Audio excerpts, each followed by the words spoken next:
Hey guys, Jack Fleming Artistry here. I am getting ready to do truck door lettering on this, I believe it's a 1990 OBS Chevy. Let's check it out. So I tend to work a lot of classic truck shows, and where I'm at and here in Texas, trucks are kind of a big deal. And these OBS Chevys are actually becoming pretty popular. Kind of getting hard to find them this good. Let me flip this camera around. All right, I think this thing is looking pretty cool. He likes the patina that's on it. He said he's going to put one of those wipe-on clear coats on this. So as we're getting ready to do it, all I did to prep the surfaces is clean them with glass cleaner and then wax and grease remover. You can see that the hood has the typical kind of pitting that these early 90s, late 80s Chevy trucks and vans and stuff, my van pitted the same way. It's how the paint is on those, and he's wanting to preserve that, and we actually think it's kind of cool. It has the dealer stickers, and I've never seen them on the fenders before. Oh, another cool part of this truck is the bed cover here. You can see everything on this is original. He's got it running really good, driving really good. Interior on it looks great. The dash is amazing. I'll show you guys that real quick. I'm impressed. I drive a little 93 GMC myself. I just really like these trucks. I actually like this truck a lot. I'd like to get one like this, but I feel lucky. I get to work on the doors on it, so we're gonna go ahead and get started with that. Show you guys some of the process on it. Kind of trying on the channel here to show you guys more of the projects that I worked on as I get them in the shop. Let you guys see the process.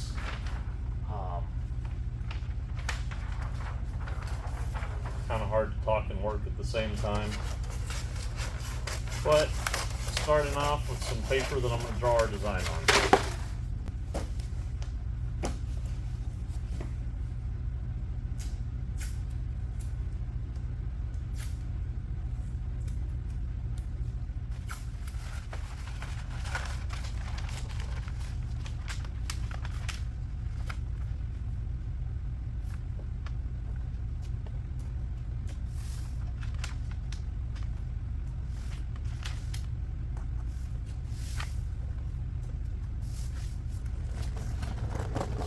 Show y'all real quick, these are the sketches that I did for my customer, and we decided on this bottom design here. I'm actually really excited for it. There's a lot of meaning in this. Don't know if I'll tell you guys too much about that in the video here, unless of course he gives me permission. But I'm going to go ahead and get started laying this out. The customer did give me permission to talk about the meaning in this piece, so we will cover that in this video. It's a really good story. Stay tuned. Okay, so what I've done here is just really fast with vine charcoal, really roughed out just the basic shapes and what is level, or what is visually level on this truck. Took my drawing, roughed it out real quick. I'm going to take it in the studio, refine my drawing so that we can put it on here. It'll look good. But I like to do it this way on the truck, me personally, because I get a feel for how it's going to look on the entire truck. I'm not really a big guy on going in the computer and designing stuff on the computer, because it's harder for me to get an idea of how it really feels on the truck. I put a picture up of the truck and work over the top of it transparently, but it still just doesn't feel the same to me. This works for me, might not work for you, but it might be something you want to try. Again, figuring out how the shapes fit, how they feel overall on the whole truck. Gives me an opportunity to stand back at the truck, look at it from different angles and stuff, and see if it looks right. Alright, so let's talk about the meaning in this piece while I sit here and draw it out. What it is that we're putting on the door: Atlas and Anthony's Garage, Hood County, Texas. The customer, whose truck this is, Atlas and Anthony are his sons. And it kind of hits close to home to me. We were talking about this and relating over stuff. Both of his boys have autism. If I remember correctly, he told me one of them's nonverbal. My oldest son has autism, as well as something called microcephaly. He's 18 now, and I've had 18 years of, being his dad, and we were able to sit there and relate, stories and stuff. His boys are still pretty young, but with that, he wanted to honor them with his truck doors, and I thought that was super cool, super special. To the left of the circle you saw me just draw, that's going to be the G, there's going to be two face cards, two aces, A for Atlas and Anthony. They're his aces. I think it's pretty cool. Good symbolism there. We're also going to put on those like the jigsaw puzzle lines over the top of it. The jigsaw puzzle, if you don't know, is kind of the symbol for autism. I've had a lot of cars and stuff where people who have family members or whatnot, or they've dedicated their cars to, you know, autism awareness and stuff like that, where we've done puzzle pieces on cars, things. You've probably seen a lot of cars dedicated to stuff like that, but that's part of the significance that's going on in this piece. It's kind of cool. Whenever this whole job was finished and they picked it up, he really loved it. Couldn't wait to show his wife. He said his wife really loved it. He told me that one of his boys recognized their name, which was kind of a big deal, which is cool. Again, you know, just being a dad and all, it's really kind of neat to get to work on these projects like this. And it seems like every time I get to do a pair of truck doors, there's almost always a story behind what it is that the people want to put on their truck doors. And I would say truck doors are probably one of my favorite things to work on for that.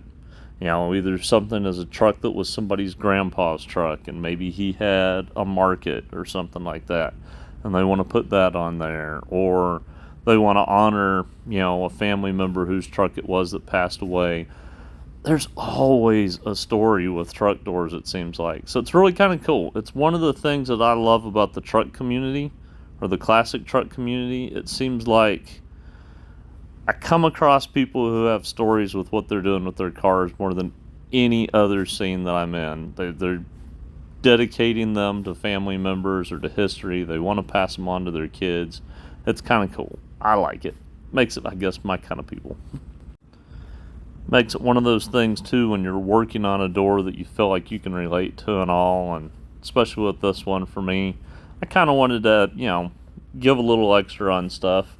So went a little extra mile, I guess, in some parts of it. A couple other things are going on, and we'll address them in the video and stuff here.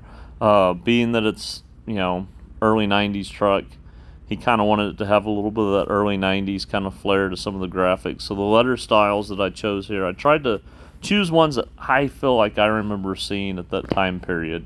I was probably like 10 years old when this truck was made, 10 or 11, but I remember, you know, like the block letters that were at an angle and had the lines and stuff going through them. So we're doing that on the letters for this truck. Should turn out really cool. All right, so I got that all drawn off inside the studio. I've got it mocked up on the truck. I've actually got Saral paper underneath it right now.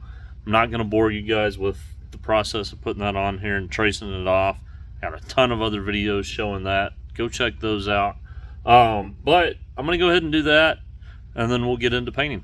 Got that all traced off. They wanted a little 90s flair. So I'm kind of, one, taking a note from memory, because I guess I'm getting old. But two, like, there's some things on the truck that to me are very much of that time. You see these lines here, and then actually in the Silverado badge up there, I'll show you in just a second, there's some lines. And I remember letters back then, especially for like shops and stuff, having this like breakup deal on me drawing it as a kid and stuff when I draw letters in school and all. But I'm going to do this on here. I'll show you where that comes from, and I'll show you me pulling some tape on it. So here's this and that badge. I kind of use the same amount of tape as they have black lines here, so that I'm keeping the same thing going. Repetition. Try to stay out of the camera as much as I can here. I'm really eyeballing the distance on these, but I want the bottom of the letters to have a skinny amount showing.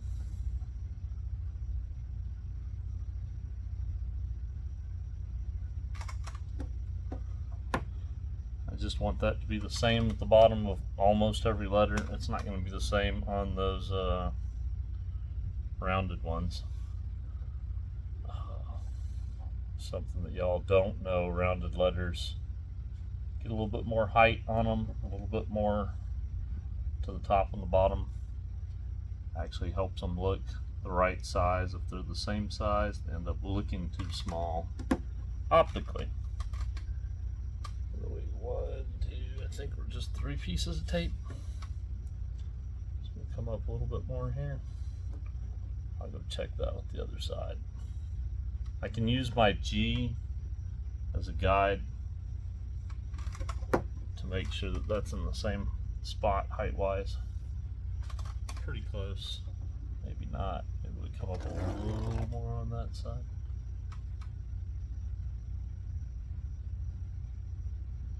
Yeah, right there.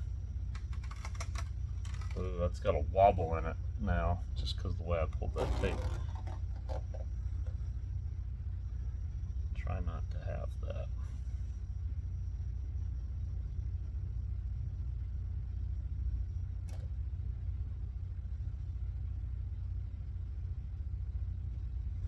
I feel like it's getting big there and then getting small down at the other end. Sometimes I'll put my finger there. There we go. I think that'll work. Go check that other side. You get a lot of comments and a lot of videos with people asking me questions like, what brush are you using? What paint are you using? So I'm trying to make sure that I incorporate that in the video. So right now I'm using a Mac Series 169. These are probably my favorite lettering brushes at the moment. There's some out there I want to try that I haven't yet. But they hold a really good chisel. And whenever I kind of roll the brush a little bit while I'm turning letters and stuff, they work really well. These ones are maybe starting to get a little wore out. I've been using them for a while. Like to go ahead and try some other brushes, but I pretty much see myself coming back to these. I'm using one-shot lettering enamel. In this case, I have yellow, but I actually added a little bit of white to it to help it be a little bit more opaque. And on top of that, I feel like if I'm trying to make these look a little aged, then the brightness of the yellow would obviously fade out some over time, so adding a little bit of white to it kind of helps with that. I do thin my paint down a little bit more when I'm doing truck door letters that are on something aged, so that it does look like it has a little age. Sometimes I'll even add a little bit of clear to it. Often it's the alpha clear. My understanding it's enamel based, but it works well with this. I am using a hand over hand method on this one. Sometimes I use a maul stick, sometimes I don't. Getting more comfortable with the maul stick and using it more and more often, especially whenever I'm working wet over wet to keep my hands out of the paint. Not necessarily an issue at this part of these doors because there's no wet paint that I'm really working on top of. It's also one of the joys of working in the shop here is if I can't get something all done in one day, I can let it dry and come back and work later on. One of the things I love about these videos, making them, sharing them and stuff, is I'm always learning. I've probably been playing around with lettering and stuff for brush lettering 4 or 5 years. Not as long as a lot of people that are out there. There's people out there that have been brush painting forever, and sometimes they'll see these videos and they'll give me some tips on stuff. I had somebody recently give me tips on how I'm holding my brush that I'm now working at trying to follow the tips that they gave me and see how they help me improve. Always look at your work, always self-critique your work, always listen to the advice that other people have to give you and see if it works for you or if you need to just throw it out the window. Sometimes I've thrown some advice out the window that later on I've realized was actually pretty good advice, but I wasn't ready to hear it, and that's something else to take into consideration. Be humble, be teachable. I'm trying to be. I know that I've got a long ways to go, and there's a whole lot of people out there that are very helpful, and I'm extremely thankful to them. And as always, put some stuff down in the comments if you have information you'd like to share with other people. Things that you know that I don't know. I'm really just trying to share with you guys what I do, what I'm learning, what I find works for you. Not so much a how-to or this is the right way to do stuff kind of video. At least not on my end. There are other people out there that are way more qualified to do videos of this is the way you do this kind of thing. But I think if you really talk to some of them, you'll find that they're always learning too. And it's one of the joys of talking to other people that do these things, watching these videos and stuff. Thanks to the internet, we're able to communicate with our heroes and stuff and learn from them and I don't know, it's just a good thing.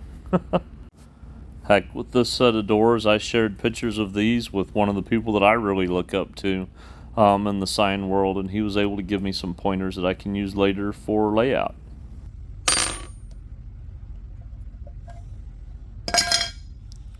Ooh. Got a little skin on there.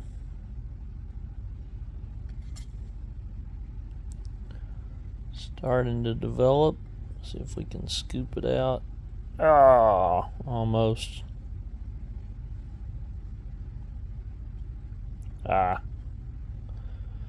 honestly not real worried about that little bit of skin. I ain't gonna worry about it. It's got some skin, we'll stir it in. Alright, I was getting my finger too dirty there with the popsicle stick hitting the edge of the can. We got the big can. You guys can't see it here. Big can of One Shot.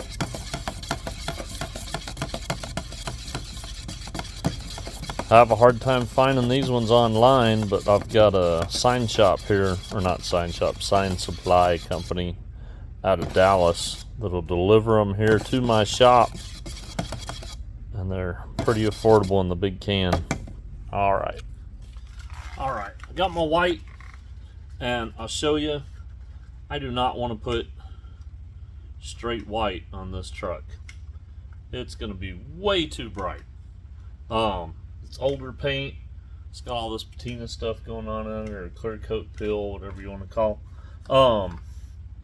This is almost too bright. I kind of wish that I'd have put maybe just a little drop of black in it or something. I don't know. But I don't want to go screaming white on this. So I'm going to start off by adding a little bit of black. We're going to make it a gray. Let's see. Always start off with a teeny tiny amount. That's what I would call a fat drop. And it's making a big difference. I don't know if you guys can see in here. Maybe you can see on my popsicle stick. Like, that's gray now. But I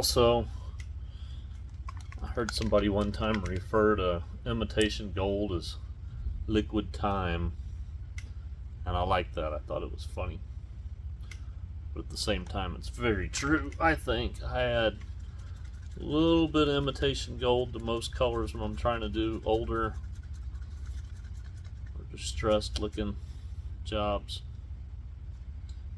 Okay, let's see how that looks. I'm kind of happy with that. But if I'm only kind of happy with it, I might want to add a little. You know what? Let's add. I don't know if it's going to make a big difference, but let's add a little tan. This tan's almost empty.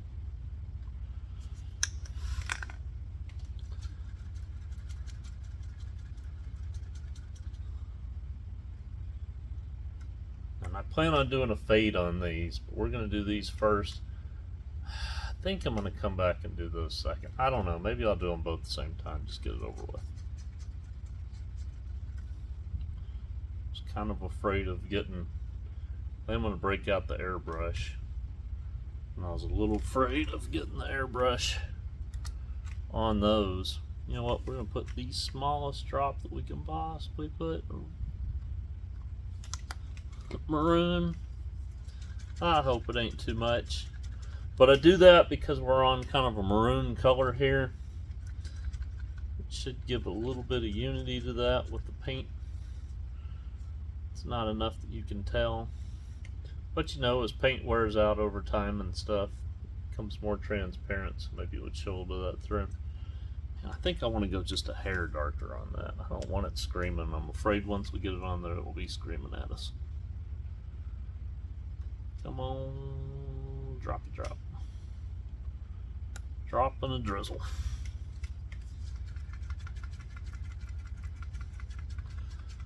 We're going to call this our white. Now I'm going to add another hair, another little bit. Alright. I don't want it too cool. I want it to be kind of warm, like it's Seen some age. Let's go with another drop of that. And we've already got yellow on there. Alright, let's try this. Imitation gold. I added white to that imitation gold thinking, you know, maybe it's like if it gets a little chalky over time or something, maybe the sun's got to it, beat some of the brightness out of it. I think we're going to go with this. Let me go doctor this up with a little bit of hardener and a little bit of high temp reducer, maybe a little bit of chroma flow, and then we're going to hit these and that, and I'll show you what we're doing with all these tape pieces that are here. There was a time whenever in these videos I'd do the time lapse here and I would put some music going in the background, and I haven't been doing that. Y'all let me know if you want me to do that again. The reason I got away from it is it seemed like even if I had licensing or whatnot for it, I would still get flagged by YouTube, and I just kind of quit in order to quit dealing with it. So you've been listening to me talk a whole lot more. But let me know what you guys think, what you want. Meanwhile, we can watch a little tape pull action here. That tape, again, was used to have some crisp tops and bottoms here to my letters. Don't always do that, but it seemed fitting for this job. I didn't catch it on camera there, but I did a little airbrush work over the letters before I pulled those long lines of tape. And then I'm coming back with that same white color that we have, and I wouldn't say outlining, I guess inlining. I'm working inside of the shape, but I think it gives it a cool effect for that fade that's in there. Kind of, again, something I think fits what I remember for the time period. Trying to make that work well. I did airbrush with one-shot enamel again over the top of that white. Let that white dry a little bit. One of the things that was recommended to me actually in a class that I took from One Shot is to use the low temp reducer whenever you run it through the airbrush. So thinned out with that, just kind of making a little bit of a fade from the top to the bottom. Let it be dirty around the edges on it because I knew and I know that I'm going to outline it with black, right? Big fat black outlines. Clean up those edges, make it to where it's nice looking and hide all that fuzzy stuff. I did actually go through with a little bit of mineral spirits and wipe back some of that fuzzy stuff too in places that I knew my black outlines would not overlap. A little different camera angle here so you can see what's going on with my hands. I'm really only touching the brush with 3 fingers. It almost looks like that ring finger's touching there, but it's not. I do that so I can roll it in between my fingers, and I feel like I get more flexibility with that 3-finger grip, something that, again, I learned from other people. I had somebody else here recently tell me that if I use a 2-finger grip, I can probably get even more mobility out of that, so I'm working with trying to figure that one out.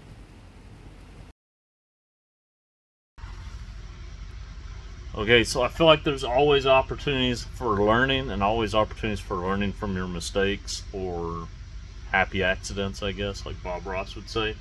I got this side done. I consulted a couple of friends of mine about whether or not I should fill in these holes here. And they said, no, I think it'll look better if you leave them like it is. And I was personally on the fence about it, but I was like, you know what? It's less work. I'll roll with that. Then I was painting the other side, and I'll show you something. I ended up with a bunch of phone calls, and I ended up accidentally filling in this R. So after that, I thought, you know, I'm not going to go and fix that. I'm just going to go and fill the rest of them in, and this is what that looks like.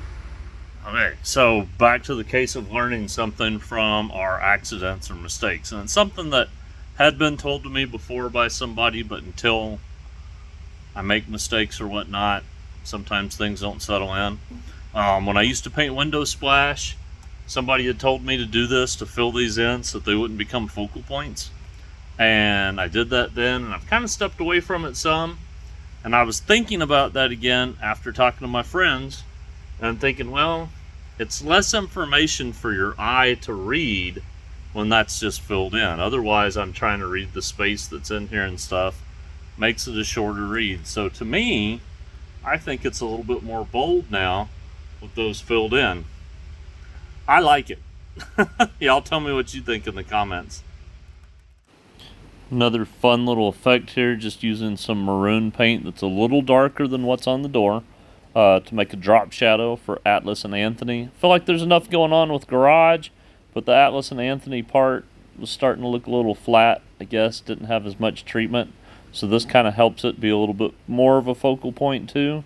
I guess be on the same level as the word Garage as far as how much attention it's getting, how much attention it draws from your eye. And then for our small letters here on the bottom, because they are small, I still want them to stand out. So I'm bringing a little bit more attention to them by using a brighter red.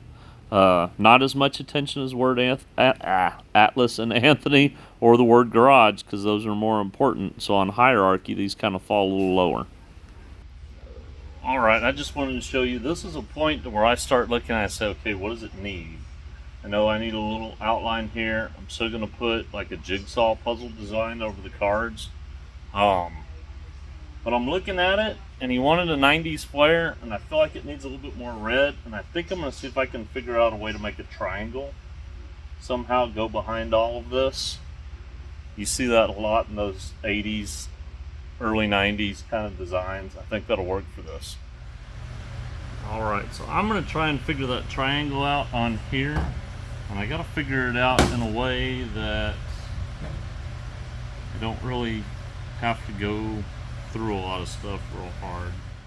Okay, this seems like a good time for a commercial interruption, so let me show you guys a new product that's coming to the website soon. I've been testing these out at a few of the car shows that we go to here recently, and this is one of the ones that seems to be a little bit more popular design. We do a lot of truck shows, like I mentioned, but I've got t-shirts with this design on it, choices. We got a square body, OBS Chevy there. Seemed appropriate for this video to include that here. I did these because I get people all the time who ask about, mugs and, I don't know, water bottles and stuff that want custom stuff put on them, but the problem is you have to hand wash those, and if you hand wash those over time, the artwork still comes off a little bit. Dishwasher, it comes almost immediately off.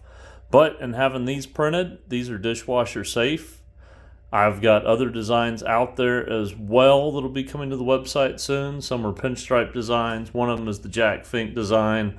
But this OBS square body Chevy truck one, again, seems very appropriate here for this video. Go to the website. There's always new stuff coming out there. And I test a lot of that stuff at shows. So if you see me at car shows, you might come up with something that won't hit the website. JackFlemingArtistry.com. Go check it out.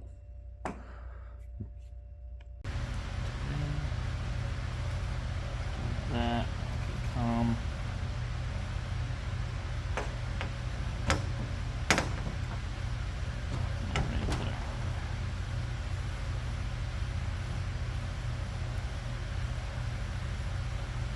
I don't want to have to go through all that if I can avoid it.